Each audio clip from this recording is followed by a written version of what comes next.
Évangile de Jésus-Christ selon saint Marc 12, 28b 34. En ce temps-là, un scribe s'avança vers Jésus pour lui demander: Quel est le premier de tous les commandements?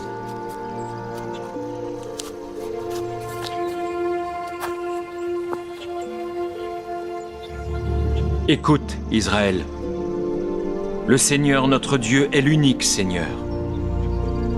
Tu aimeras le Seigneur, ton Dieu, de tout ton cœur, de toute ton âme, de toute ta pensée et de toute ta force. Voici le premier de tous les commandements. Voici le second. Tu aimeras ton prochain comme toi-même. De ces deux commandements dépendent toute la loi et les prophètes.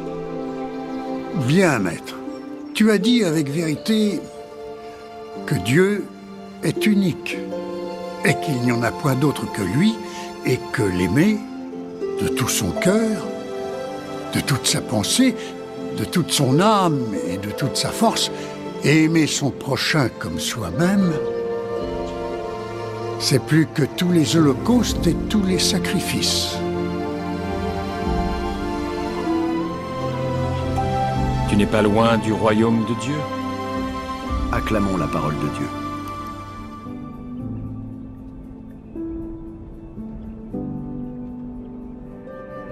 Tu n'es pas loin du royaume de Dieu, dit Jésus à ce scribe qui vient lui poser une question. Il vient d'entendre Jésus répondre avec beaucoup de perspicacité à des Sadducéens qui ne croyaient pas à la résurrection, et il s'est dit, lui est capable de répondre. Maître, quel est le premier commandement? Et Jésus répond avec le schéma, la prière d'Israël.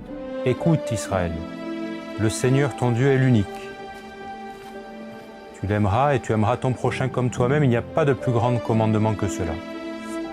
Ce scribe reprend la parole de Jésus, il a écouté. Maître, tu as dit bien, il n'y a pas de plus grand commandement que cela, et il ajoute, ça vaut mieux que toute offrande et tout sacrifice.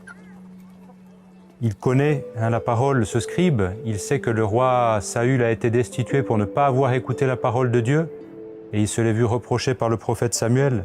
L'obéissance vaut mieux que le sacrifice, la docilité plus que la graisse des béliers. Les prophètes aussi.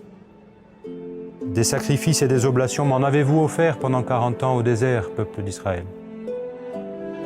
Il répond avec ce psaume. Le psaume 40 qui dit « Tu ne voulais ni offrande ni sacrifice. Tu m'as ouvert l'oreille. Tu n'exigeais holocauste ni victime. Alors j'ai dit, voici, je viens. » Ce scribe, il est proche de suivre Jésus. Suivons-le nous aussi.